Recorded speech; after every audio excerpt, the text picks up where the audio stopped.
সূরা আত-তাকবীর। রহমান রহিম আল্লাহ তাআলার নামে।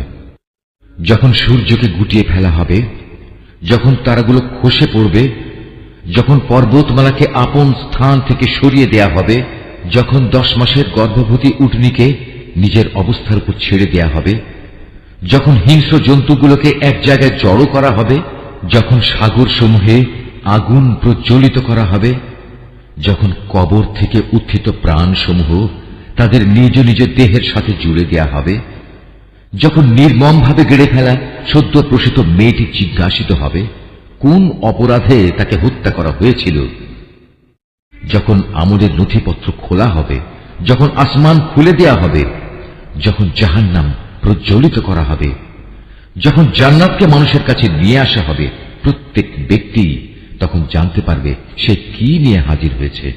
শপথ সেসব তারকাপুঞ্জের যা চলতে চলতে পেছনে সরে যায়, আবার যা অদৃশ্য হয়ে যায়। শপথ রাতের যখন তা নিঃশেষ হয়ে যায়। শপথ সকালবেলার যখন তা দিনের আলোয় নিঃশ্বাস নেয়। এ কোরআন হচ্ছে একজন সম্মানিত ও মর্যাদা সম্পন্ন বাহকের মাধ্যমে পৌঁছানো বাণী। সে বড় শক্তিশালী। আরশের মালিক আল্লাহ তাআলার কাছে তার অবস্থান অনেক মর্যাদাপূর্ণ, যেখানে তাকে মান্য করা হয়। অতঃপর সে সেখানে গভীর আস্থা ভাজনও। তোমাদের সাথী কিন্তু পাগল নয়, সে তাকে স্বচ্ছ দিগন্তে দেখেছে। অদৃশ্য জগতের ব্যাপারে তিনি কখনো কার্পণ্য করেন না। এটা অভিশপ্ত শয়তানের কথাও নয়। অতএব তোমরা এর থেকে মুখ ফিরিয়ে কোন দিকে যাচ্ছ?